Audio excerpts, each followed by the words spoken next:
몇 년 전 싱가포르에서 발생한 사건인데요.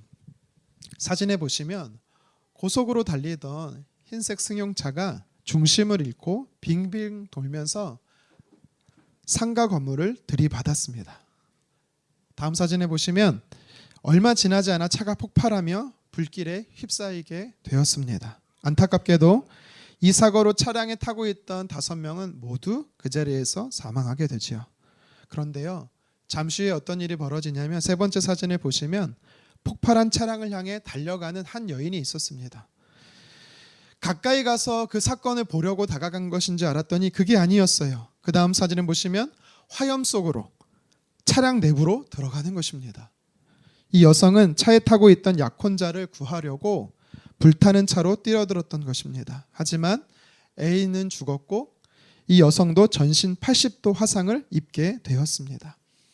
이 여성이 누구냐면 당시 싱가포르에서 가수로 활동하고 있던 레이비오라는 여성이었어요. 언론은 이 여성을 향해서 이 여성의 행동을 사랑이었다라고 표현하고 있습니다. 한 가지의 사건을 또 여러분께 기사를 소개해 드리고 싶은데요. 아마 여러분들도 매스컴을 통해서 다 접하셨을 거예요. 2주 전에 미얀마란 나라에 원자폭탄 334개와 맞먹는 7.7의 강진이 있었죠. 이로 인해서 현재까지 3,300명이 사망했고 900만 명이 심각한 피해를 입을 정도로 나라 전체가 아비규환이 된 상태입니다. 미얀마뿐만 아니라 국경을 접하고 있었던 인접 국가들도 이 지진으로 인해서 큰 피해를 입었는데요. 진앙지에서 1000km 떨어져 있는 태국 수도죠. 방콕에 가면 고층 빌딩이 많잖아요. 그래서요, 이 지진으로 인해서 고층 건물이 무너지는 붕괴 사고가 많이 일어났다고 합니다. 사진을 보시면 이 양쪽 큰 건물 사이에 52층 높이의 구름다리가 있어요. 연결된 다리예요. 동그라미 쳐져 있는 곳인데요. 보이시죠? 그런데요, 지진으로 인해서 이 다리가 끊어지게 된 것입니다. 어떤 사람이 그 영상을 그 찰나에 찍었는지는 모르겠는데요. 다음 사진에 보시겠습니까? 왼쪽 건물에서요, 오른쪽으로 건물로 다리가 끊어지는 상태에서 뛰어넘는 한 남성이 있었습니다. 지상에서 150m 높이에 끊어진 다리를요, 목숨 걸고 뛰어넘은 것입니다. 왜 그런가 했더 봤더니 오른쪽 건물에 있던 자신의 아내와 딸에게 가족을 찾으러 간다는 일념으로 그 다리를, 끊어진 다리를 건넜다라고 말합니다. 태국말로 쓰여져 있는데 잘 보이진 않죠? 네, 이 전 사진 보여주시겠습니까?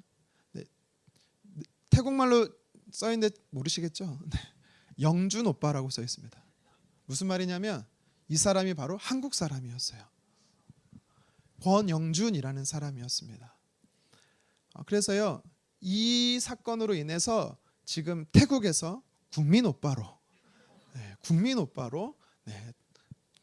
주목받고 있다고 합니다. 우리나라 방송국인 KBS에서 이 사람과 인터뷰를 했는데 마지막에 이런 고백을 했습니다. 네, 사진 보여주시겠습니까? 살게 되어 하나님께 감사합니다. 마지막에 그는 이렇게 말해요. 하나님께 감사합니다. 다시 살게 하신 인생 열심히 살겠습니다. 약혼자를 구하겠다고 불 속에 뛰어든 사람이나 가족 있는 곳으로 가고자 52층 높이의 끊어진 다리를 뛰어넘은 사람이나 모두 자신의 목숨을 건 희생적인 행동이었지요.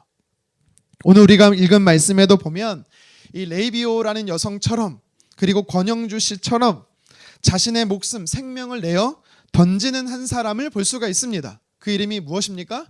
요나단입니다. 3만의 병거, 6천의 마병, 셀 수 없을 정도로 많은 군사들을 이끌고 블레셋이 이스라엘에 쳐들어온 상태예요. 그들과 맞서 싸울 수 있는 이스라엘의 병력은 고작 600이 전부였습니다. 바람 앞에 등불과 같이 이스라엘 군사들은요, 언제 쳐들어올 줄 모르는 블레셋으로 인해 두려워 떨고 있었습니다. 절대적인 수적 열세 속에서 이스라엘 백성들은 어떻게 합니까? 블레셋을 먼저 공격하죠. 600명이 함께 기습 공격하고 있는 것입니까? 아니죠. 단 한 사람입니다. 사울 왕의 아들 요나단, 그가 자신의 무기를 든 자와 함께 블레셋을 향해 달려가고 있는 거예요. 솔직히 제가 볼 때는 좀 무모해 보입니다. 이건 사람의 입바람으로 태양을 꺼보려고 하는 아주 어리석은 행동처럼 보입니다. 그런데 결과는 어떻지요? 오늘 본문 우리가 읽은 14절과 15절에 보십시오.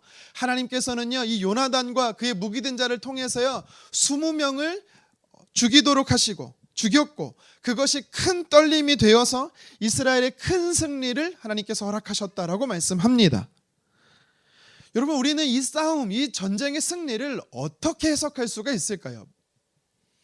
싸움에 능한 요나단이었기 때문에 가능한 승리일까요? 물론 요나단도 용맹한 군인은 맞습니다. 하지만 한 사람이 어떻게 그 어마어마한 엄청난 블레셋을 이길 수가 있습니까? 우리는 이 승리를 어떻게 설명할 수가 있어요? 하나님께서 일하셨다라는 겁니다.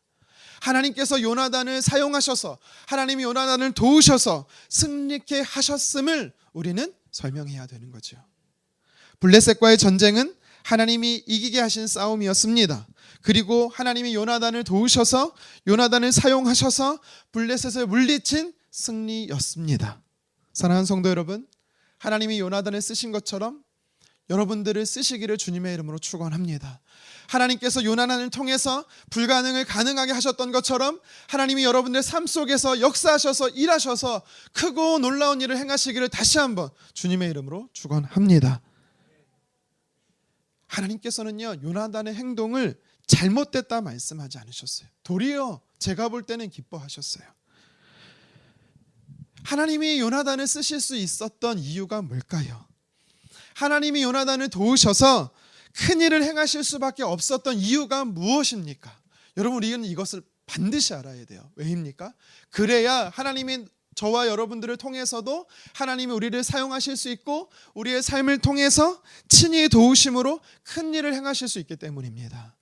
저와 여러분들이 요나단과 같이 하나님이 친히 도우시는 사람 되기 위해서 우리는 요나단의 어떤 모습을 닮아야 할까요? 우리가 소유해야 되는 믿음은 무엇일까요? 오늘 말씀을 통해 구체적으로 한번 살펴보도록 하겠습니다. 본문의 요나단을 통해 하나님은 어떤 사람을 도우시는가? 하나님은요, 자신이 누군지, 내가 누군지 분명히 아는 사람, 즉 정체성이 명확한 사람을 하나님은요 반드시 도우십니다. 내가 어떤 존재인지 아는 사람, 내가 누군지를 아는 정체성, 이 아이덴티티를요 명확히 아는 사람을요 하나님 반드시 도우세요. 오늘 말씀 6절 상반절 같이 한번 읽어보도록 하겠습니다.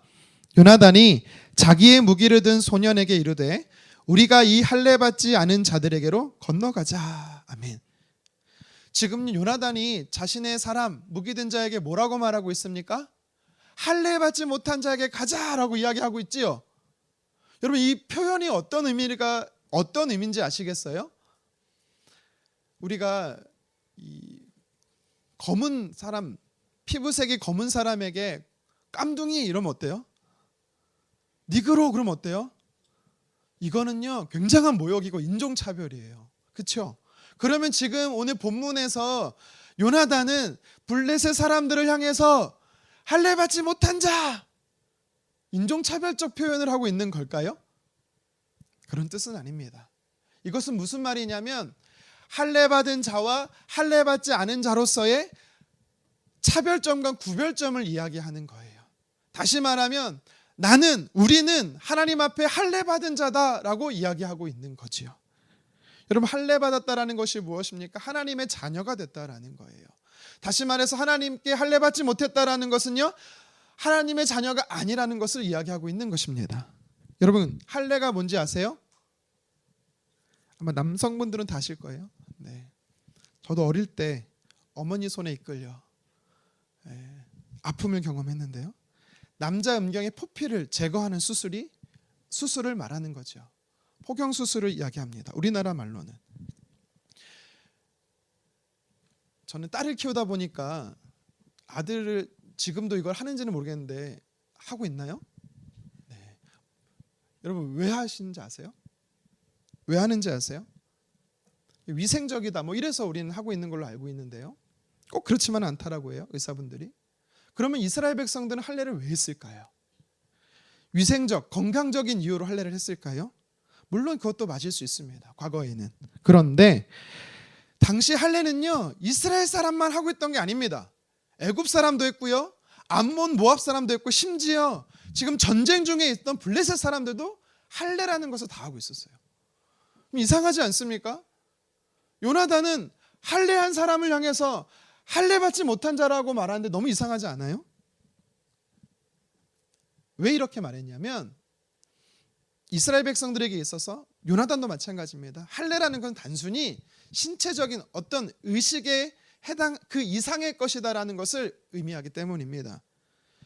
이스라엘 백성들에게 있어서 할례는요, 신체적 의식만이 아니라 종교적 의식이었고 영적인 의미로서의 할례가 있었습니다. 예레미야 선지자가 말했지요.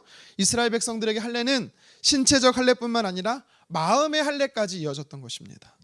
성경에 보니까요, 처음 이스라엘 백성들이 할례를 언제 행했는가? 하나님이 아브라함에게 말씀하시더라고요. 창세기 17장인데요. 우리 창세기 17장 10절 함께 읽어보도록 하겠습니다. 너희 중 남자는 다 할례를 받으라. 이것이 나와 너희와 너희 후손 사이에 지킬 내 언약이니라. 아멘. 하나님은요, 이스라엘에게서 난 자부터 심지어 이방 사람들에게 돈 주고 사온 사람이라 할지라도 이스라엘 공동체 안에서 살아가는 사람은, 남자는 반드시 할례를 행하게 했습니다. 만약 할례를 하지 않으면 끊어지게 될 것이다 라고 말씀하세요. 여기서 말한 끊어진다라는 것은요, 하나님의 백성이 자녀가 될 수 없다라는 것입니다. 구약의 이스라엘 백성들에게 있어서 그래서 할례는요, 하나님의 택한 사람, 하나님의 선택한 사람, 하나님의 백성으로서, 자녀로서의 징표로 주어졌던 것입니다. 그러니까 상징적이고 영적 의미가 있었던 거예요. 나는 할례 받은 사람이야, 너희는 할례 받지 않은 자야 라는 것을 통해서 이스라엘 백성들은 하나님의 사람과 하나님의 자녀와 하나님의 자녀가 아닌 사람을 구분했던 것입니다. 오늘 본문의 6절에서요, 그래서 요나단이 이렇게 고백한 것, 할례 받지 않은 자들에게 가자라고 말했던 것은요, 이렇게 다시 표현할 수가 있어요. 하나님의 자녀인, 하나님의 백성인 우리가 하나님의 자녀가 아닌 자들을 향해 가자라고 이렇게도 표현할 수가 있는 것입니다. 성경에 보니까 오늘 본문 14장, 사무엘상 14장뿐만 아니라 사무엘상 17장에도 요나단과 같이 똑같이 고백한 사람이 등장해요. 누구냐면 다윗입니다. 소년 다윗이 블레셋의 장수 골리앗과 싸우면서 똑같은 표현을 하고 있어요. 사무엘상 17장 26절 하반절 같이 한번 읽겠습니다. 이 할례 받지 않은 블레셋 사람이 누구이기에 살아계시는 하나님의 군대를 모욕하겠느냐. 아멘. 다윗도 동일한 말을 하죠. 블레셋 장수 골리앗을 향해서 할례 받지 않은 자라고 표현하고 있습니다. 이것은요, 하나님께 택함 받지 못한 자가 어찌 하나님께 택함 받은 자를 모욕할 수 있겠느냐. 하나님의 자녀는 하나님께서 대신하여 싸우시기 때문에 반드시 승리한다. 그래서 이 모욕을 결코 허락지 않겠노라 결의를 보여주고 있는 거죠. 다윗도 그렇지만 오늘 본문에서 요나단도 분명한 정체성을 가지고 있었습니다. 내가 누군지, 우리가 어떤 사람인지 존재적 확실성을 가지고 있었어요. 그래서 요나단은 블레셋 군대를 향해 달려갈 수 있었습니다. 믿음의 행동을 할 수가 있었던 거죠. 하나님께서는 요나단을 도우셨어요. 하나님은 누구를 도우십니까? 오늘 본문의 요나단과 같이 내가 어떤 존재인지를 명확히 아는 사람을 하나님 반드시 도우십니다. 여러분, 하나님이 나의 아버지 되심을 믿으십니까? 내가 하나님의 자녀됨을 믿으십니까? 그러면 하나님은 여러분들을 반드시 도우십니다. 기억하셨으면 좋겠어요. 신적 권위를 가지신 초월적 존재, 창조주 하나님께서 피조물인 제한적 차원에서 살아가는 우리 유한하고 연약한 나와 관계를 맺어주시겠대요. 어떤 관계요? 하나님 아버지와 자녀의 친밀한 관계. 하나님께서요, 우리에게 이런 관계를 맺어주시겠대요. 그 관계 속에 있는 사람에게는 얼마나 큰 권세가 주어지는지 아십니까? 하나님의 보호하심과 하나님의 인도하심, 하나님의 도우심이 함께하는 것입니다. 한마디로 말해 한량없는 하나님의 사랑이 그 사람에게 부어진다라는 겁니다. 우리는 한 번도 하나님 앞에 사랑받을 만한 행동을 한 적이 없거든요. 그런데도 불구하고 하나님께서 뭐라고 말씀하세요? 너는 존재 자체로 나의 사랑이야. 너는 존재 자체로 나의 기쁨이야 라고 주님 말씀하는 것입니다. 하나님의 사랑이 우리에게 실제적으로 나타내 보여진 사건이 있습니다. 그게 무엇입니까? 예수님의 십자가의 죽으심의 사건이지요. 로마서 5장 8절 함께 읽도록 하겠습니다. 우리가 아직 죄인 되었을 때에 그리스도께서 우리를 위하여 죽으심으로 하나님께서 우리에 대한 자기의 사랑을 확증하셨느니라. 아멘. 확증했다. 나타내 보이셨다. 증명해 보이셨다라는 것입니다. 하나님의 사랑이 예수님을 통해서 저와 여러분들에게 나타내 보여졌다라는 거예요. 언제요?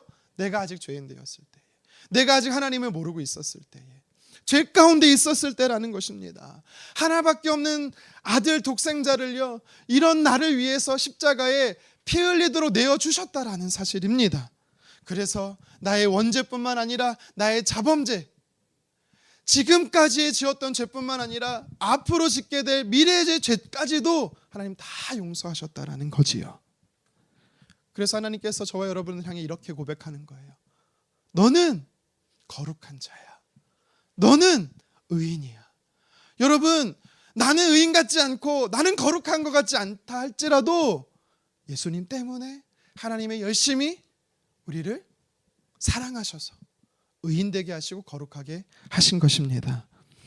하나님께서 사랑하신다라는 것은요, 구원하신 것으로만 자녀 삼아 주신 것만 그것으로 끝나는 게 아닙니다. 이제는 네가 책임지고 네 인생 네가 살아라고 하나님 말씀하는 게 아니에요. 하나님이 또 뭐라고 약속하십니까? 로마서 8장 32절 함께 읽겠습니다. 자기 아들을 아끼지 아니하시고 우리 모든 사람을 위하여 내주시니가 어찌 그 아들과 함께 모든 것을 우리에게 주시지 아니하겠느냐. 아멘. 여러분, 하나님께서요, 그의 사랑하는 자녀들에게요, 구원해 주셨을 뿐만 아니라 그것으로 끝난 것이 아니라 우리의 일생의 삶 속에 모든 것을 주신대요. 여러분, 여기서 말하는 모든 것에 우리는 주목해야 합니다. 여기서 말하는 모든 것이 무엇을 의미할까요? 크게는 두 가지를 의미합니다. 첫 번째는요, 양적인 의미가 있어요. 하나님께서 우리에게 은혜를 베푸실 때는요, 넘치도록 부어주신다라는 거예요. 그 양이 넘치도록 주신다라는 겁니다. 근데 부어주시는 그 양의 영역이 있습니다. 영적인 영역이 있고요, 신체적인 영역이 있고요, 정서적인 영역이 있어요. 어떤 영역의 필요가 여러분들에게 하나님 앞에 여러분들의 필요가 있습니까? 하나님은요, 모든 것을 주시겠다라는 겁니다. 신앙적으로 하나님과 멀어지셨습니까?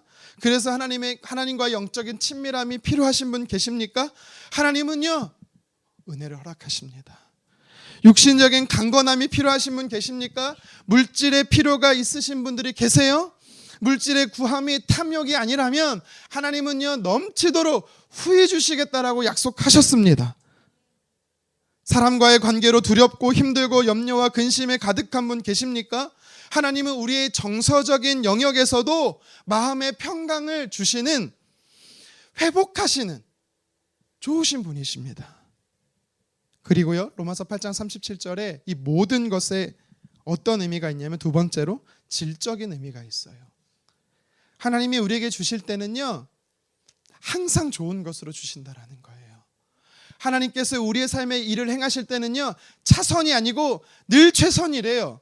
하나님이 나에게는요, 차선이 없으세요.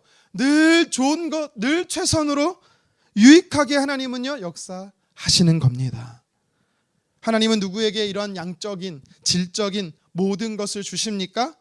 구원받은 자, 하나님께 택함받은 자, 하나님의 백성, 하나님의 자녀, 그들을 하나님께서는요, 사랑하십니다. 내가 하나님께 속한 자임을, 하나님은 나의 아버지가 되시고 나는 하나님의 자녀가 된다는 이 사실을, 정체성을 여러분 명확하게 소유하시기 바랍니다. 빼앗기지 마십시오. 잃어버리지 마십시오. 늘 기억하십시오. 그래야 하나님의 도우심을 우리는 경험할 수가 있는 것입니다. 하나님께서 나의 아버지 되시고 내가 하나님의 자녀가 된다는 것은 언약이에요. 언약이 무엇입니까? 절대 깨어질 수 없는 약속이라는 겁니다. 너 그따위로 살면 내가 너를 통해 일할 것 같아? 절대 못해. 안 해. 국물도 없어. 하나님 그러신 분이 아니라는 거예요. 심지어 내가 죄 가운데 있다 할지라도, 연약함 가운데 넘어지고 쓰러질다 할지라도 나의 상태와 상관없이 하나님은 성경에 기록된 약속을 누구에게? 하나님의 자녀에게 반드시 주시는 신실하신 분임을 믿으시기를 바랍니다. 여러분, 그래서 우리는 내가 하나님의 자녀됨의 정체성을 소유하는 것이 정말 중요해요. 오늘 본문의 요나단과 같이 나는 할례 받은 자야, 이 시대에 영적 할례 받은 자야, 하나님의 자녀됨을 확신하십시오. 내가 하나님의 자녀라는 사실, 하나님과 나의 관계가 무엇인지를 여러분 기억할 때 하나님은 여러분을 통해서 역사하실 것입니다. 어느 누구도 그 무엇도 하나님과 나와의 관계, 그 사랑을 끊어낼 수 없다라고 말씀하셨어요. 예수님께서 공생애를 시작하시면서 제일 먼저 하셨던 일이 있어요. 무엇인지 아세요? 요단강에서 세례 받으시는 거예요. 예수님이 요한에게서 세례를 받으시고 나오셨어요. 그랬더니 어떤 일이 벌어집니까? 하나님의 음성이 들려졌어요. 하나님의 음성이 어떤 내용이었어요? 우리 마태복음 3장 17절 하반절 함께 읽겠습니다. 이는 내 사랑하는 아들이요 내 기뻐하는 자라 하시니라. 아멘. 여러분, 하나님께서 예수님께 들려주신 이 음성, 이 메시지가 정말 예수님께만 해당하는 메시지일까요? 한번 잘 생각해 보세요. 예수님이 굳이 세례를 받으실 필요가 있었을까요? 예수님이 어떤 분이십니까? 하나님의 이미 아들이시잖아요. 예수님은 성부의 아들, 성자 하나님이십니다. 그러니까 예수님은 굳이 인간 세례를 받으실 필요가 없는 분이라는 거예요. 그럼에도 불구하고 예수님이 왜 세례를 받으셨죠? 저와 여러분들을 위해서예요.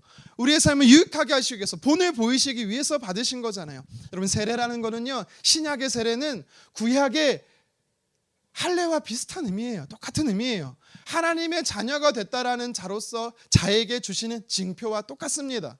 그러니까 다시 말해서 예수님이 세례를 받으신 이후에 하나님이 이러한 메시지를 주셨다라는 사실은 저와 여러분들, 다시 말해 하나님의 자녀된 우리가 하나님에게 들려주시는 메시지가 있다라는 겁니다. 바로 너는 내 사랑이야. 너는 내 기쁨이야. 하나님의 자녀에게 주시는 메시지는 동일합니다. 저와 여러분들이 하나님의 사랑이라는 거예요. 하나님의 기쁨이라는 것입니다. 존재 자체로. 아들아, 딸아, 그래서 꼭 잊지 마. 꼭 기억해. 너는 내 자녀야. 여러분, 그래서 이걸 우리가 늘 기억하고 늘 간직하고 늘 붙잡아야 되는 메시지입니다. 우리의 정체성은요, 어떤 직업이나 어떤 지위가 결정하는 게 절대 아닙니다. 여러분, 그것에 대해 안정감을 찾으려 하지 마세요.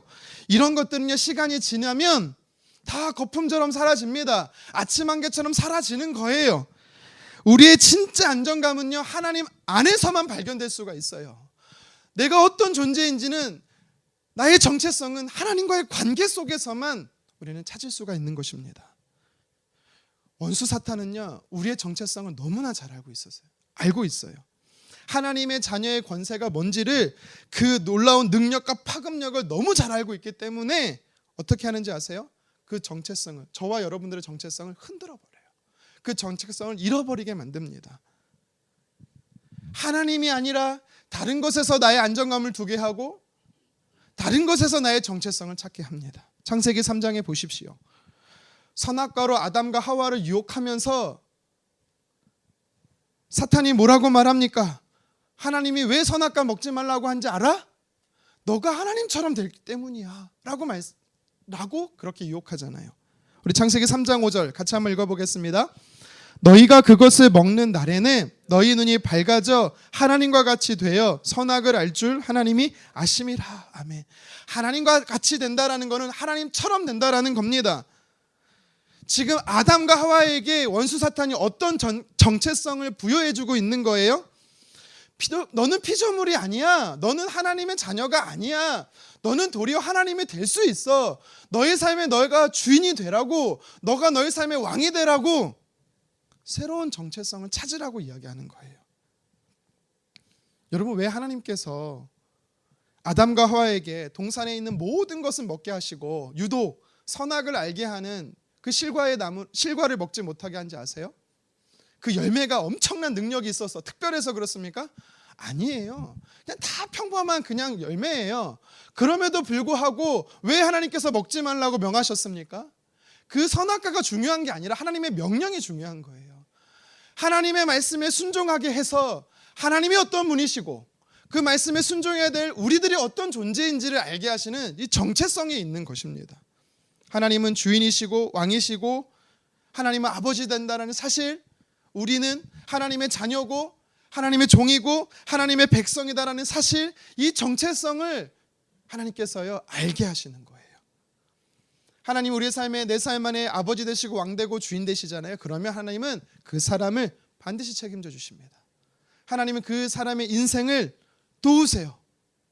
원수 사탄은 이걸 알고 있었던 거예요. 그래서 아담과 하와를 하나님의 정체성, 하나님의 자녀로 살아가지 못하도록 새로운 정체성을 부여한 거고 그들의 정체성을 흔들어 버린 것입니다.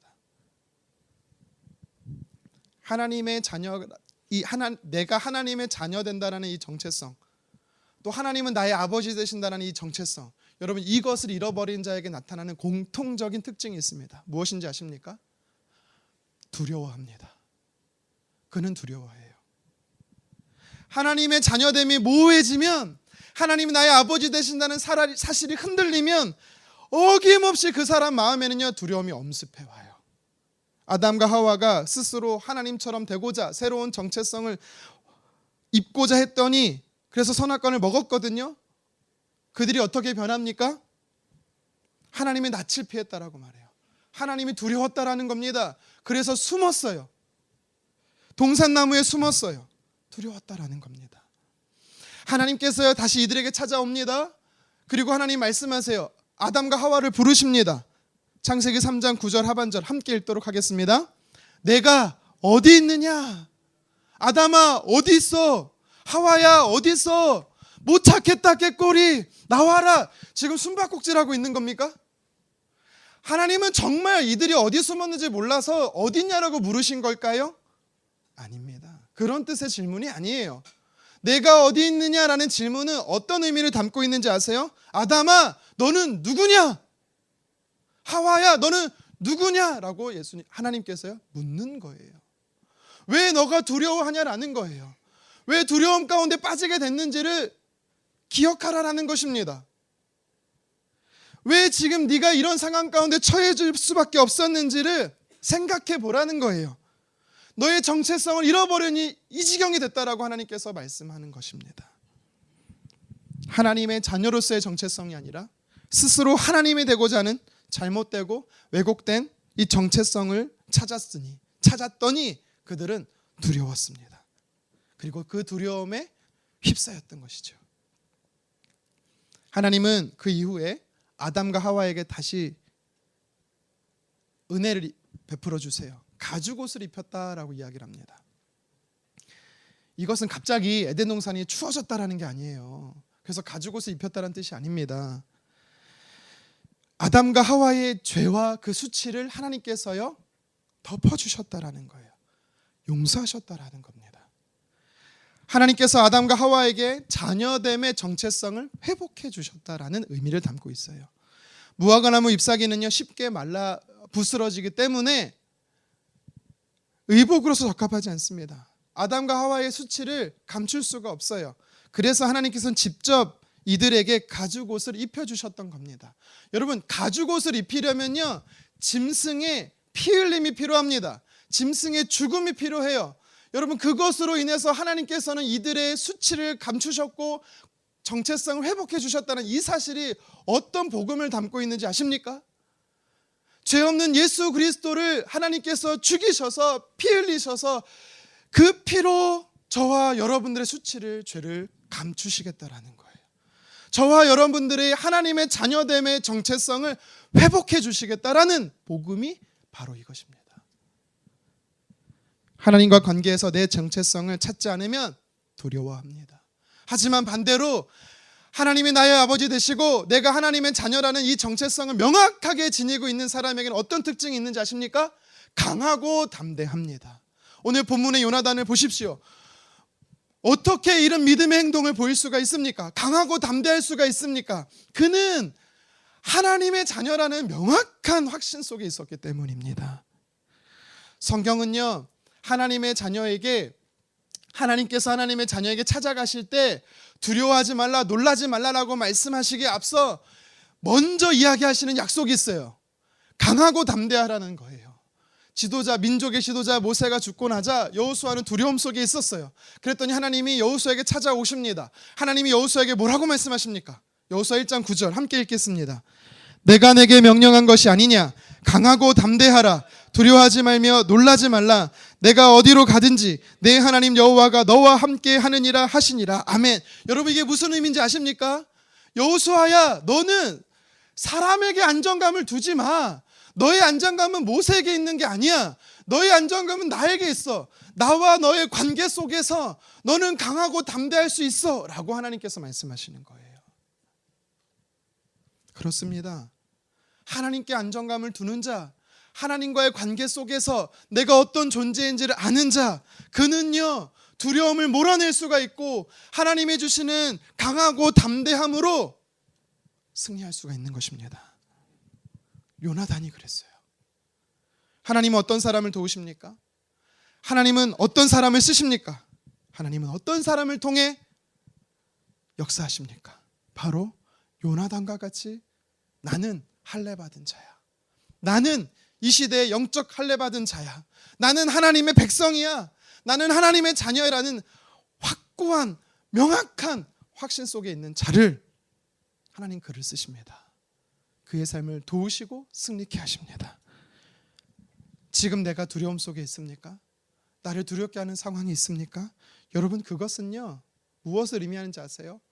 지금 여러분들이 하나님의 자녀라는 것, 하나님 내 아버지 되신다는 사실, 이 진리의 말씀이 흔들리고 있다라는 겁니다. 정체성이 흔들리고 있다라는 거예요.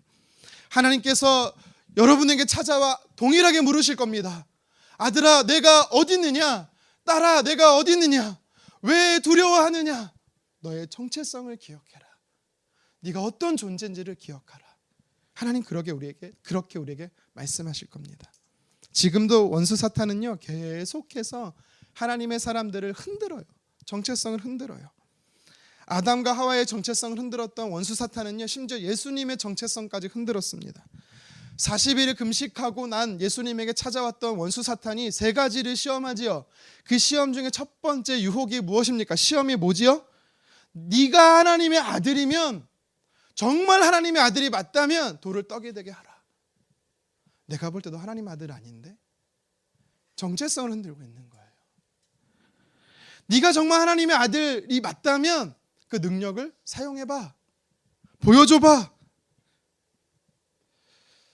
하나님의 아들로서 가진 권세를 하나님을 위해서 쓰는 것이 아니라, 하나님의 뜻을 위해 쓰는 것이 아니라 자신의 욕망과 욕구와 이기적인 것에 사용하라라고 그 정체성을 흔들고 있는 것입니다. 예수님을 유혹했던 사단은 지금도 저와 여러분들을 시험하고 유혹합니다. 하나님의 정체성을 잃어버리게 만듭니다. 너는 하나님의 자녀가 아니야. 하나님 너의 아버지가 될 수 없어. 다른 곳에서 너의 안정감을 두고 다른 곳에서 너의 정체성을 찾아라고 이야기하는 겁니다. 하지만 우리는 오늘 본문의 요나단처럼, 예수님처럼 내가 진짜 누군지, 하나님의 자녀라는 사실을 우리는 명확히 기억해야 합니다. 예수님이 자신의 정체성을 흔드는 원수 사탄의 시험을, 공격을 어떻게 이기셨지요? 사람이 떡으로만 살 것이 아니라 하나님의 입으로부터 나오는 모든 말씀으로 살 것이라. 여러분, 이게 무슨 뜻이죠? 간략하게 말하면 나는 사탄 네 말대로 살 것이 아니라 네 말에 순종하지 않고 하나님 말씀에 순종할 거야. 나는 나의 안정감을 하나님께 두고 나는 하나님과의 관계 속에서 나의 정체성을 찾을 거야 라고 이야기한 것입니다. 여러분, 우리도 이래야 돼요. 우리도 예수님처럼, 요나단처럼 하나님과의 관계 속에서 나의 정체성을 찾아야 합니다. 그럴 때 하나님은 저와 여러분의 삶을 반드시 도우십니다. 하나님의 자녀에게는 하나님은 강하고 담대함을 주십니다. 그리고 그 자녀됨의 정체성 갖고 있는 자들에게, 오늘 요나단에게 주신 큰 승리를 반드시 허락할 것입니다. 여러분, 그래서 나를 두렵게 하는, 낙심케 하는 사람, 그 상황으로 인해서 숨지 마세요. 도망치지 마세요. 내가 누군지를 믿음으로 선포하세요. 나는 하나님의 자녀다. 하나님 나를 대신하여 승리케 하실 것이다. 나를 도우실 것이다. 믿음으로 선포하십시오. 그리고 부르짖어 기도하세요. 하나님은 우리에게 절대적으로 깨어지지 않는 약속을 하셨잖아요. 언약을 체결하셨잖아요. 응답하시겠대요. 크고 은밀한 일, 내가 알지 못하는 방법으로 하나님께서 일하시겠대요. 누구에게요? 하나님의 자녀의 정체성을 지닌 자들에게요. 사랑하는 성도 여러분, 이 정체성을 저와 여러분들이 반드시 지니기를 원합니다. 그래서 오늘 본문의 요나단과 같이 우리의 삶에서 하나님의 도우심의 승리를 경험하기를 주님의 이름으로 축원합니다. 말씀을 정리하겠습니다. 하나님의 자녀에게는요, 요나단과 같은 승리가 약속되어 있습니다. 하나님이 도우신다라고 하셨어요. 그러면 하나님은 어떤 사람을 도우십니까? 하나님이 나의 아버지 되신다라는 고백, 나는 하나님의 자녀라는 이 고백, 정체성이 명확한 자를 도우십니다. 우리 삶에는요, 크고 작은 전쟁이 계속돼요. 아주 없으면 좋겠지만 있다라고 하나님 말씀하세요. 그래서 우리가 기도할 때는요, 하나님 이 전쟁을 사라지게 해주세요 라고도 기도해야겠지만, 더 정확히 기도할 때는요, 하나님 이 전쟁에서 승리 있게 도와달라고 우리는 기도해야 되는 것입니다. 하나님은요, 도와주신다고 하셨어요. 누구를 도와주신대요? 하나님의 자녀된, 백성된 저와 여러분들을 도와주시겠대요. 지금 나를 공격하고 내가 싸워야 할 블레셋은 무엇입니까? 누구입니까? 요나단과 같이 승리하기 위해서는 내가 누구인지를 기억해야 합니다. 정체성이 명확한 사람을 하나님은 지켜주시고 반드시 도와주십니다. 요나단의 이름의 뜻이 무엇인지 아세요? 하나님께서 주실 선물이란 뜻입니다. 하나님은 하나님의 자녀로 살아가는 백성들에게 반드시 귀한 선물을 허락하실 것입니다. 내 삶에 손상된 것을 다시 원상태로 복구하실 것입니다. 잃어버린 것을 다시 찾게 하실 뿐만 아니라 타격받고 훼손되고 실추된 이미지를 반드시 회복시켜 주실 줄 믿으시기를 바랍니다. 내가 어디서 무엇을 하고 누구를 만나든 항상 나는 하나님의 자녀다, 나는 택함받은 하나님의 백성이다 라는 정체성을 가지고 강하고 담대하시기를, 그리고 하나님의 도우심으로 인해 승리하시기를 주님의 이름으로 축원합니다.